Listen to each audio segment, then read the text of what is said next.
Para hadirin jemaah Jumat yang dirahmati Allah Subhanahu wa taala.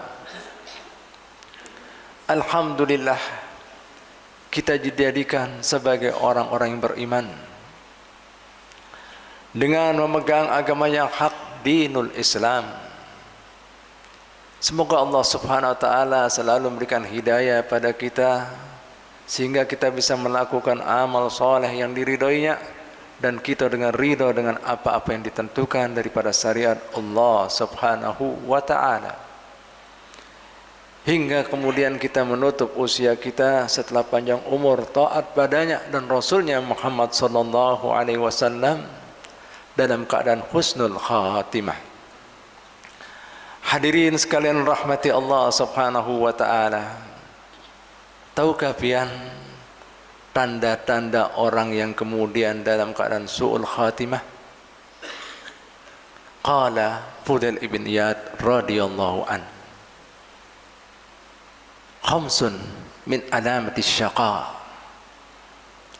Ujar beliaunya, ada 5 perkara yang menyebabkan seseorang meninggal dalam keadaan su'ul khatimah. Na'udzubillah. Yang pertama, al-qaswatul qalb, qaswatul qalbi, yaitu hati yang keras. Apa itu hati yang keras? Yaitu hati yang kada tembus lagi dengan nasihat-nasihat agama, hingga kada tahu lagi apa itu halal dan haram, perintah larangan, pahala dan dosa. Inilah hati yang keras. Yang kedua, qillatud dumu', susah menangis karena takut pada Allah Subhanahu wa taala. Yang ketiga yaitu qillatul haya, punya sedikit malu, tidak tahu malu. Yang keempat, ar-raghbatu fid dunya, serakah, rakus dengan kemudian perhiasan duniawi. Yang kelima, tulul amal, panjang angan-angan. Tadi yang kedua dikatakan kemudian susah menangis. Apa tanda susah menangis di sini? Ya karena kemudian manusia tadi dikuasai hawa nafsunya, hatinya keras, sehingga kemudian ngalih, susah untuk mengakui kesalahan dan dosanya. Sampai Nabi kita Muhammad SAW ada kemudian dalam sabdanya, beliau mengatakan seperti ini, mengingatkan kita semuanya, fa in lam tabku fatabaqau. Jika kalian belum bisa menangis, mengakui kesalahan dan dosa kalian, cari hingga kalian menemukan, mengakui, sadar hingga bisa menangis. Ini tandanya, isyarat bahwasannya umat baginda Nabi Muhammad sallallahu alaihi wasallam di akhir zaman begitu jauhnya daripada kemudian agama, begitu kemudian larut dengan perhiasan duniawinya, sehingga hatinya keras dikuasai hawa nafsunya dan setan bujuk rayunya, sehingga kemudian susah menangis. Padahal kemudian mata yang bisa menangis karena Allah Ta'ala, kena semua mata di hari kiamat, semua menangis. Tidak menangis diantaranya siapa? Yaitu mata yang pernah menangis karena takut pada Allah Ta'ala. Ini dia. Yang kedua, ada lagi mata yang kadang menangis di yaumul qiyamah, tapi agak ngalih, yaitu mata yang dihindarkan daripada melihat yang maksiat. Coba kita takon masing-masing, siapa kemudian mata di antara kita yang pandai-pandai menghindari pandangan yang maksiat, yang dosa? Nah, padahal ini mata kada menangis lagi kan di yaumul qiyamah jika dihindarkan daripada memandang yang haram. Yang ketiga, mata kemudian digunakan untuk kemudian melek, kada goreng di malam hari, taat ibadat pada Allah Ta'ala. Yang paling mudah, yang pertama, biar menangis, insya Allah kita kada menangis lagi di yaumul qiyamah. Dan yang ketiga, gillatul haya, kada ada malu, Sementara Nabi Muhammad sallallahu alaihi wasallam mengatakan dalam wasiatnya, "Inna mimma adrakun nasu min kalamin nubuwatil ula, fa in lam tastahi idza lam tastahi fasna ma syi'ta." Atau kama qala sallallahu alaihi wasallam.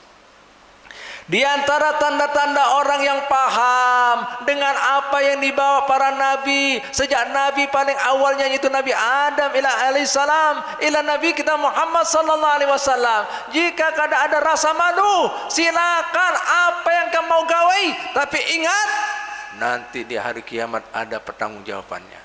Tapi ingat nanti di hari kiamat ada hisabnya. Tapi ingat nanti di hari ada penimbangannya. Nih.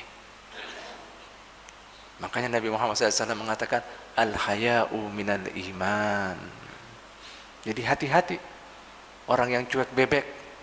Emangnya gua pikirin dunia-duniaku, hidup-hidup aku, apa urusannya lawan nyawa? Nah, tanda daripada kemudian su'ul khotimah.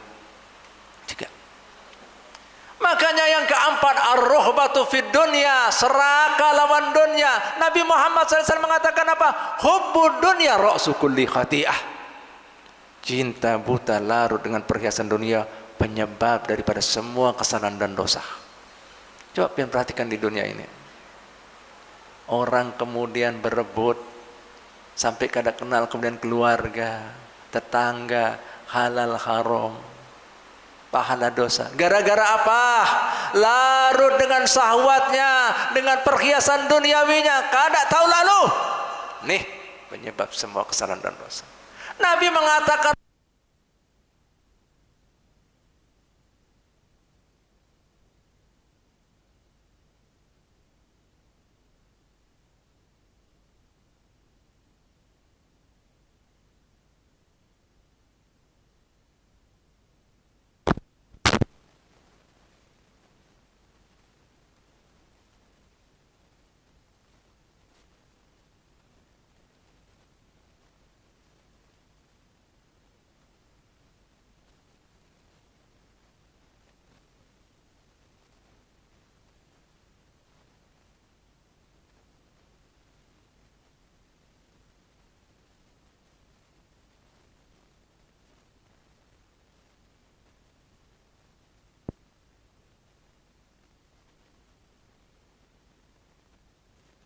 apa?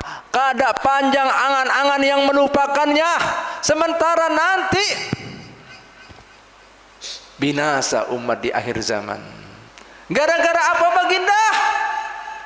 Mereka kemudian larut dengan perhiasan duniawiya sehingga panjang angan-angan yang melupakannya, lupa lawan matinya, lupa cari bekalnya. Inilah kemudian yang menyebabkan kehancuran umat di akhir zaman. Ini dia. Sementara pian tahu ujar Nabi Muhammad SAW. Tadi Nabi mengatakan apa? Umat bahari sukses, berhasil dengan dua pegangan, dengan dua pedoman. Mereka tidak larut dengan perhiasan duniawiya. Sehingga apa? Kada panjang angan-angan yang membuatkan inya lupa akan kematiannya untuk mencari bekalnya. Sementara dunia adalah ladang akhiratnya. Sementara nanti umat di akhir zaman binasa, celaka mereka. Gara-gara dua juga sebabnya.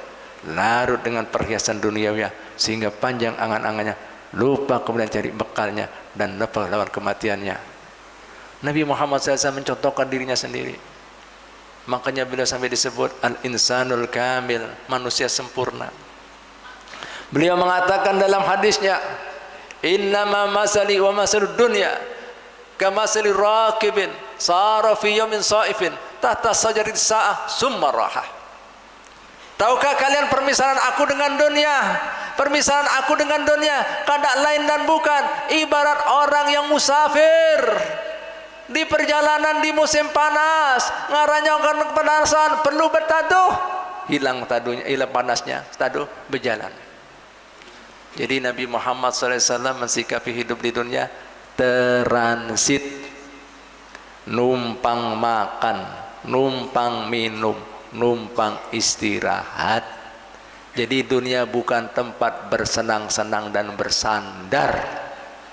Oleh karena itu di dunia pasti ada dua hukum.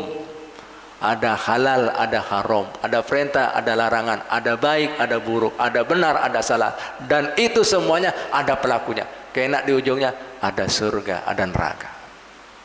Itu Nabi Muhammad. Transit, paham? Makanya kemudian perlu bekal.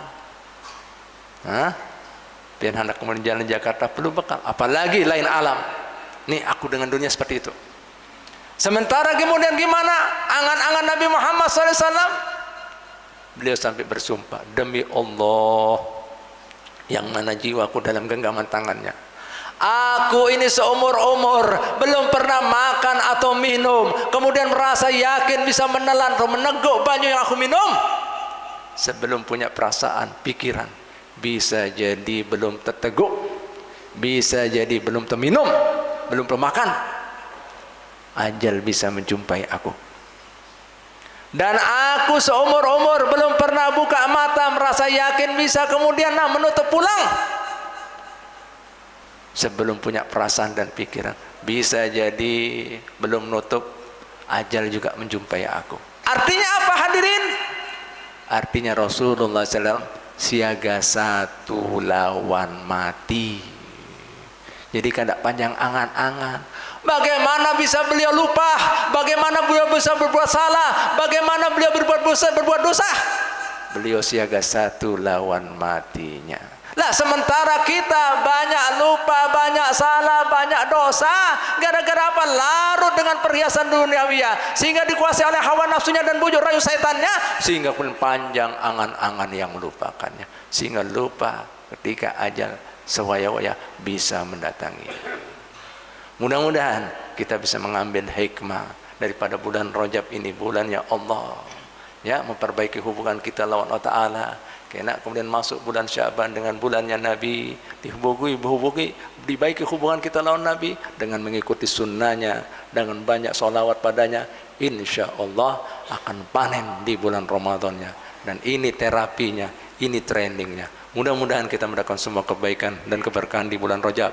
Begitu pulang di bulan Syaban dan disampaikan bulan Ramadan dalam keadaan sehat, afiat, dan dapat semua kebaikan dan keberkahannya. Dan mudah-mudahan dipanjangkan umur, dipertemukan dengan bulan-bulan baik ini dari tahun demi tahun dalam keadaan sehat, afiat, taat pada Allah Ta'ala dan Rasulnya.